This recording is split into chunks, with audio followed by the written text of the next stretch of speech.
Welcome back. I think you remember that we ended with Ramses the Great, and in a way we ended on a downer. Ramses was old, crippled, dies at the age of 86. But think of him as a person, all of the things we talked about. But the sad news is that after Ramses the Great, it's downhill for Egypt also. Egypt is decline. It had such power and wealth that it'll take 5 centuries before it really goes down. I mean, think about 5 centuries. Far longer than the United States has been in existence. It's one of the things I always try to teach my students, that how long the Egyptian civilization went on for. 3,000 years of recorded history. Compare that to 200 years of America. We went crazy with our bicentennial. A blink in terms of Egyptian history. Now, let me try to tell you in just a few minutes how it went downhill for 5 centuries. And then I want to get to our subject today, the Nubians. Foreigners who are going to rule Egypt and be great kings. As I say, after Ramses the Great, it went downhill. Why? It's a combination. Partly, the pharaohs weren't as great as Ramses. We don't have any amazing personalities. We don't have any kings who are going to really do great things. They don't last very long. Many of the kings rule for only 3-4 years, perhaps. In the 20th dynasty, we have pharaohs naming themselves Ramses. Ramses the 3rd, 4th, 5th, 6th, 7th, up to Ramses the 11th. Ramses the 3rd is pretty good. No relation to Ramses the 2nd, though. Just take the name. But after him, all of the Ramesside kings are weak. So weak that when we get to Ramses the 11th, there is a revolt. And you know who takes over Egypt? The priests, the high priests. Now, how can the priests take over Egypt? It's partly this triad. Remember we talked about how the military, religion, and the pharaoh all worked together, and if the pharaoh had a good victory, he donated to the temples? Well, this had been going on for centuries and centuries. And by now, the priesthood was wealthier than the pharaoh. So much land had been donated to the temples that they owned tremendous amounts of land and the cattle on it and the produce, and the priests were powerful. So during the reign of Ramses the 11th, a pharaoh who is weak and hanging on, a high priest writes his name in a cartouche and says he is king of Egypt. And the next dynasty will be the priest kings, the 21st dynasty. So we even get priests ruling Egypt. But that's not the end. We still have centuries to go. Egypt will eventually be invaded, right? They will be invaded by Libyans, foreigners, who will rule Egypt for almost 200 years, right, as long as America. They come from the western desert, they settle in Egypt, and eventually they take over. And at the end of the Libyans, there's going to be confusion. It's going to be fractions fighting for control of Egypt. And that's where our Nubian kings come in. Egypt has gone down so much that there are 5 different people claiming to be pharaoh. They're princes, they're petty princes, all battling it out. And then Egypt will be united by the Nubians. Now, who are these Nubians?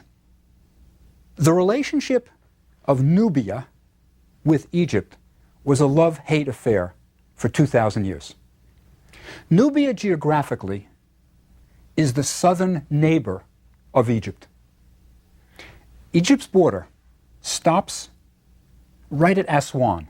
Now, the reason it stops at Aswan is there are boulders in the Nile, big boulders, which form a cataract, meaning the water rushes over it. Makes navigation almost impossible. If you're going to go south of that cataract, you're going to have to take your boat around it, or you're going to maybe have to navigate it through it with ropes on either side of the Nile, men holding the boat as it goes, just so it doesn't crush against the boulders. When you go further south still, there's another cataract and another and another. There are 5 cataracts in the south. Nubia is on both sides of the Nile by these 5 cataracts. So it's southern border. It's where the modern Sudan is today. It's what we would call the modern Sudan. The Egyptians never called it Nubia, though. Never. That's a modern term, relatively modern term. They had 2 names for Nubia. One I mentioned, biblical land of Cush. So in the Bible they are called Cush. And usually the Egyptians referred to them as vile Cush. Any foreigner was usually preceded by vile, wretched, right? Stuff like that. It's kind of like what the Greeks did. You know, the Greek word barbarian refers to foreigners. And the Greeks got it because when they heard foreign languages, non-Greek languages, it all sounded like bar, bar, bar. So they called everybody barbarians, people who said bar, bar, bar. So the Egyptians did the same thing. So Cush is vile Cush, wretched Cush. But they also were called Tarseti, the land of the bow. These were people who were skilled bowmen. And the Egyptians, as I say, it's a love-hate affair. The Egyptians even hired Nubians. They hired them as military men. They were a police force called the Magi. They would police Egypt. They were in the military. So they were used and abused. Now, why did they want Nubians? Nubia was the source of gold for Egypt. Egypt didn't have major gold mines, but Nubia did. And this is where you went for gold. The gold coffin of Tutankhamun that I discussed, that was Nubian gold. Came from Nubia. All the gold in Egypt, practically, was Nubian gold. So for 2,000 years, you had this relationship between Egypt and Nubia where Egypt controlled the Nubians, kept them under their thumb. But the Nubians kind of adopted some Egyptian habits, customs. They worshipped Egyptian gods. Right? So there was this mixture of we're going to control you, but you're really a little bit like us. Right?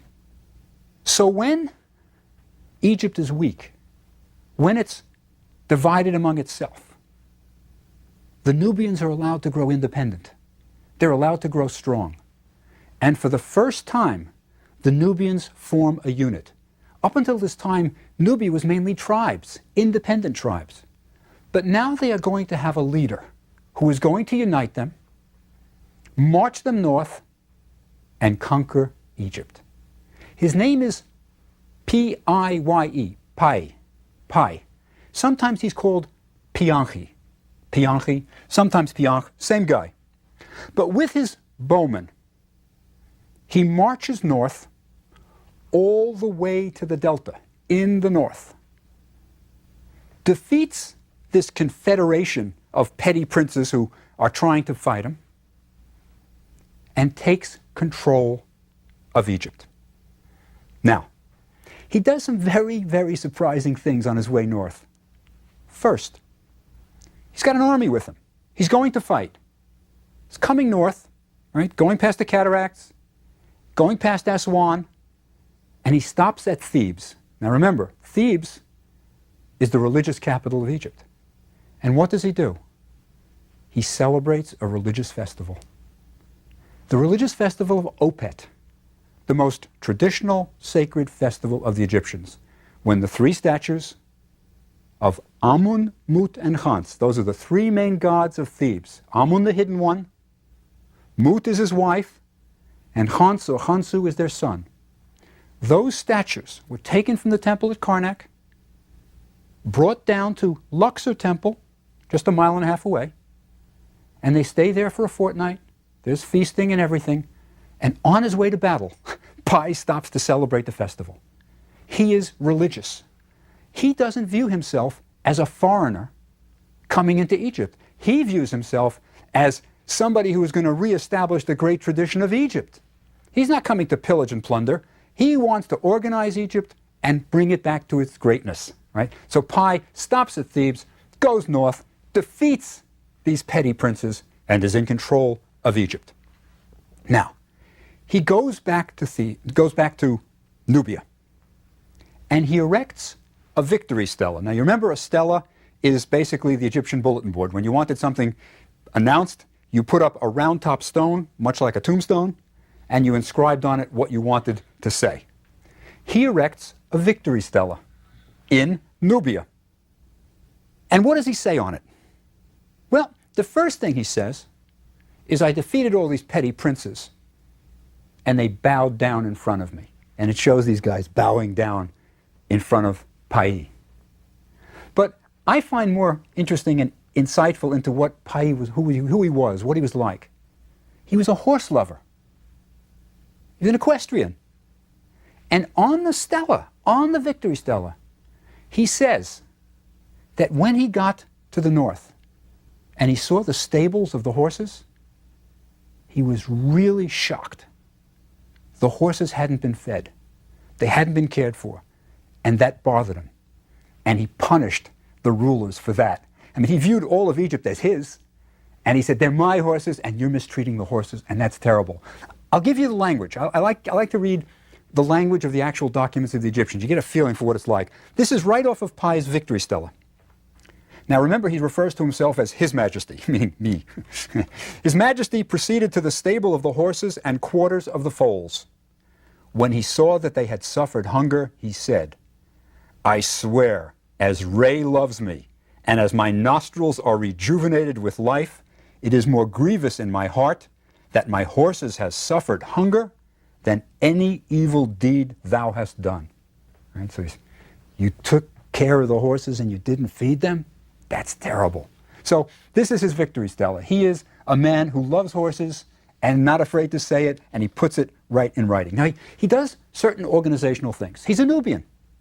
He likes to be home in the south. He doesn't really want to live in Egypt, but he wants to rule it. He wants to control it. He does a clever thing. He sends his sister, Amenartis, to Thebes, the religious capital, and gives her a title, the Divine Adoratress of Amun. Right? Divine Adoratress of Amun. What that means basically is she is sort of wedded to the god Amun.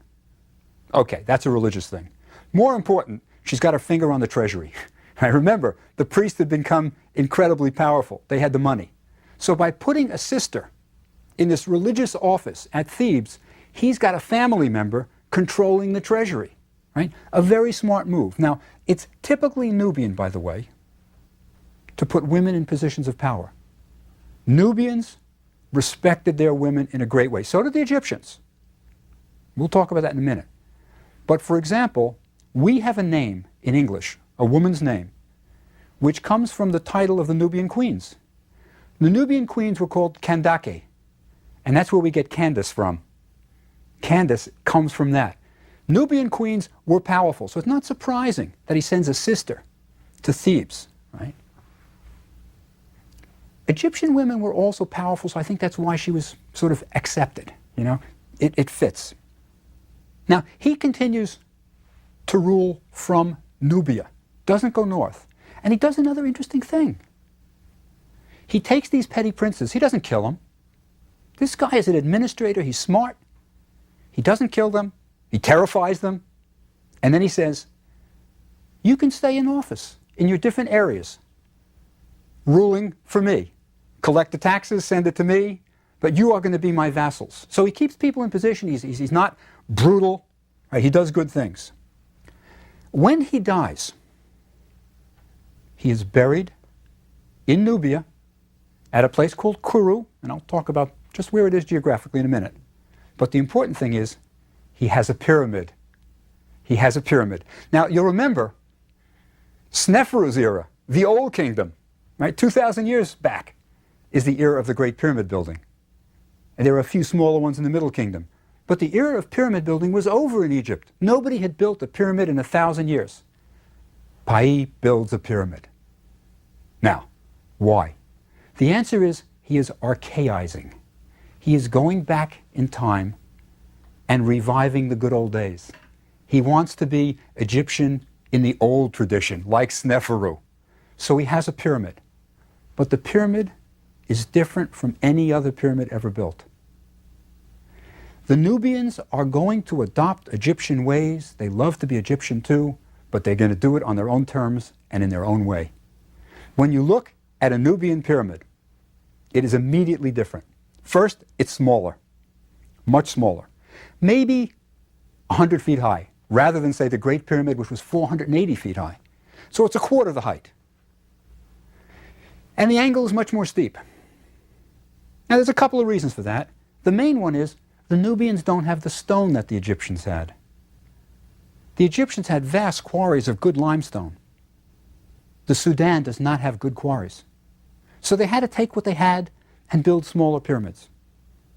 But that's not the only difference.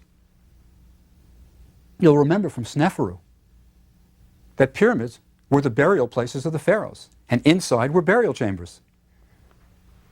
Nubian pyramids are all solid. They are solid stone. There are no chambers inside them. So why build a pyramid, right?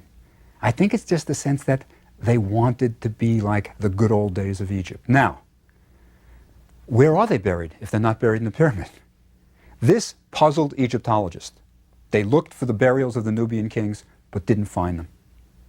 Finally, George Reisner, an American who excavated in both Egypt and Nubia, solved it. The Nubian pyramids were basically tombstones. They were markers for a grave, but the kings were actually buried in a tomb maybe 50 yards or 100 yards away, underground, not exactly beneath the pyramid, but fairly close to the pyramid. So these were just tombstones marking a grave, and the Nubians did it their own way. Now, inside their tombs, doing it their own way. They were buried on beds. Egyptians were never buried on beds, but that was a Nubian custom, to be buried on a bed. So the Nubians were buried on a funeral couch. But they had certain Egyptian spins. For example, they are buried with Ushapti statues. Now, Ushapti is an Egyptian word which means answerer. Every Egyptian believed that he would go to the next world, and it would be just a continuation of this world. Now, what would happen if in the next world, which is a continuation of this world, you were called upon to do work? Every Egyptian farmer had to do work on the irrigation ditches, and you might be called to do work. Well, you wanted to make a better life for yourself in the next world. So they came up with this idea of being buried with servant statues. Little statues, some are only 2-3 inches high if you're a poor man. If you're wealthy or if you're a king, could be 12-13 inches high. But you were buried with 365 of these statues, one for each day of the year to work for you. And the idea was, when your name was called in the next world, when they said, Amenhotep, it's your turn to work, the little statue would, by magic, get up and say, here I am, and it would work for you. Right? The word Ushapti is ancient Egyptian for answerer. It means it will answer for you in the next world. And these Nubians were buried with Ushapti statues. So they're doing it the Egyptian way, but they're on funerary couches. It's really quite interesting. I don't know if you remember this, but in the Walt Disney movie Fantasia, there is a scene that is based on an ancient Egyptian papyrus that talks about Ushapti statues. It's the scene of Mickey Mouse, where he's the sorcerer's apprentice. And do you remember the scene where he trains a broomstick to fetch water for him, and he can't stop it from fetching water? And he gets an axe and he cuts it in half, and now he's got 2 of these fetching water, and you get the music in the background, da-dum, da-dum, da-dum, and they keep bringing you get more and more water, the broomstick keeps dividing, he's cutting them. That is an ancient Egyptian story about somebody who wanted to make an Ushapti statue out of a broomstick, and it just got out of hand. But those are Ushapti statues, the answerers, and the Nubians are going to have them. One thing they have that no Egyptian king ever had. Remember Pai, the horse lover? He is buried with his horses. They were buried standing up, the horses, with the chariot behind them, right, ready for action in the next world. So Pai was going to the next world with his horses. So he unifies Egypt, conquers it, and is succeeded when he dies, and is buried next to his pyramid, not in it, right? He is succeeded by another relative, not a son who marries the right woman. That's not a Nubian custom.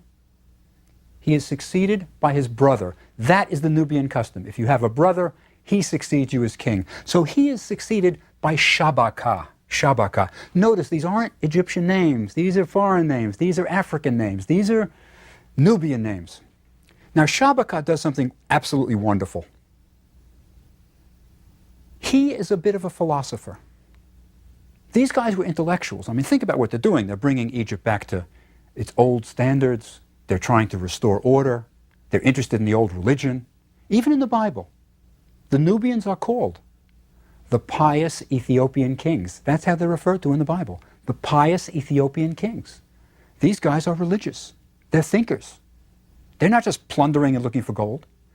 Shabaka carves a stone, a stela, again, this round-top stone, that is absolutely unique. It's in the British Museum today. It looks strange, and I'll tell you something, every single visitor to the British Museum who walks by it doesn't look at it. It looks like nothing. Now it's a square stone. And it has a square hole in the middle of it. Right? Square hole in the middle of it. The reason it's lost its shape of that nice tombstone stela shape is that in the 19th century, some farmers found it. And they cut it down to make a grindstone. So it was used as a grindstone for years. And it's terribly worn. But what's important about this stone is that it's the only document we have from Egypt that can be called philosophical. The Egyptians didn't write down philosophy. We're not even sure if they did philosophy. Some people think, no, the Egyptians never were philosophical, just religious. I doubt that. But Shabaka, a Nubian, carves a document that I think is pretty close to philosophy. And it's interesting. It is sometimes called the philosophy of a Memphite priest. It's partly theological. And what Shabaka says is, I found a document and I made it anew, meaning he copied it. It was damaged. And he is restoring Egypt's heritage. And this document tells about the creation of the world.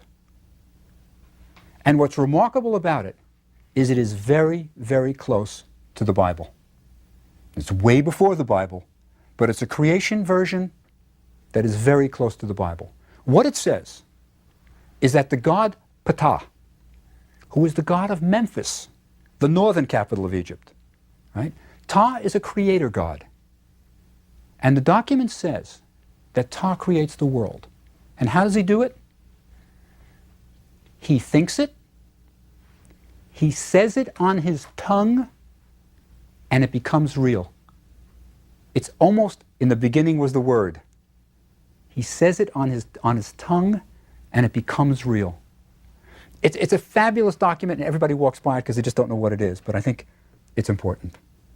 Now, Shabaka, when he dies, is also buried near Pai, next to a pyramid, in a pyramid field. Also different. The Nubians do things really differently. They put their pyramids right next to each other. You can actually touch two Nubian pyramids at the same time. You can stand between them, stretch your arms out, and you can touch two pyramids. They like to be, it was like a family. They wanted to be together. They're all together.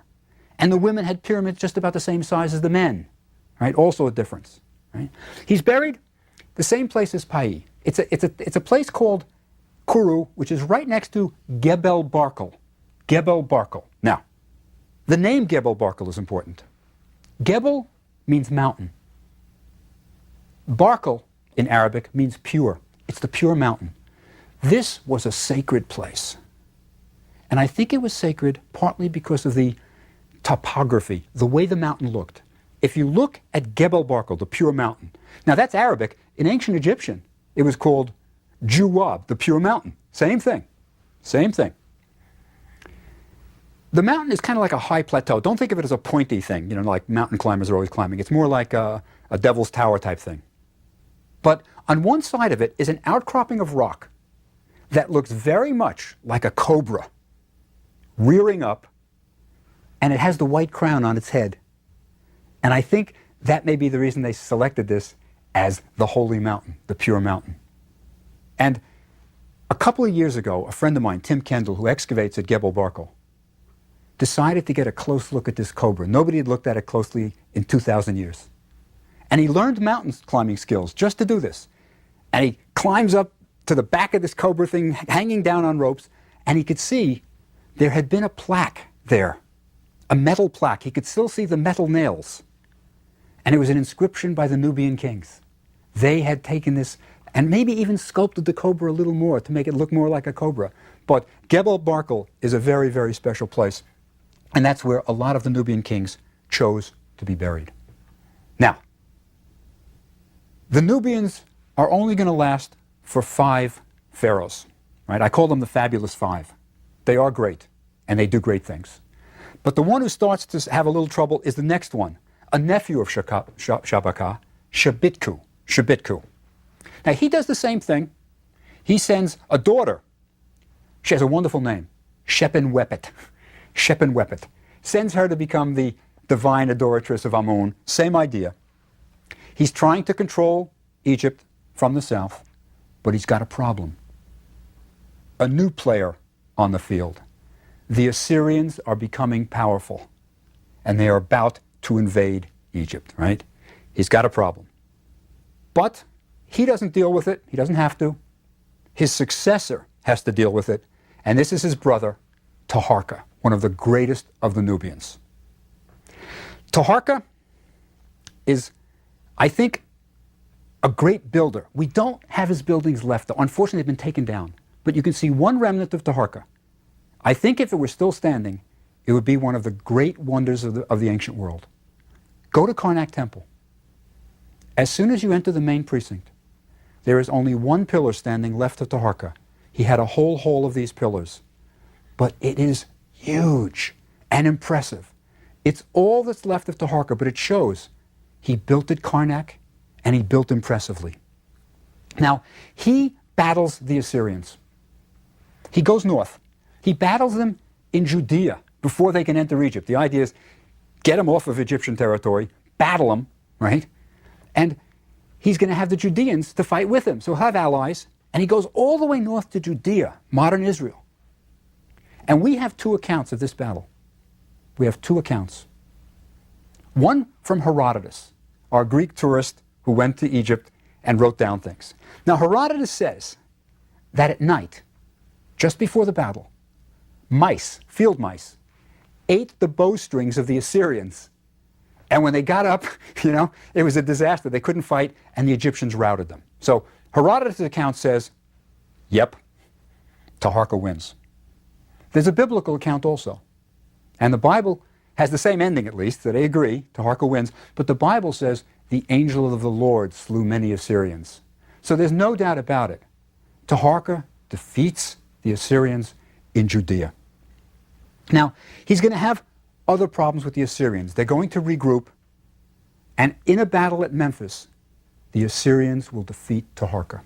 The Nubians are defeated at Memphis in about year 19 of Taharka's rule, and he has to flee Thebes. Taharka goes south. Now, the unfortunate story is that the Assyrians are going to be too much for the Nubians. Too much. We are going to get another Nubian ruling, Tanuataman, Taharka's cousin. It's going to lose, and the Assyrians are going to take over. It is a bold venture on the part of the Nubians. They are brave, they are thoughtful, they are pious, they are trying to restore Egypt to its greatness, and for a brief period, they succeeded.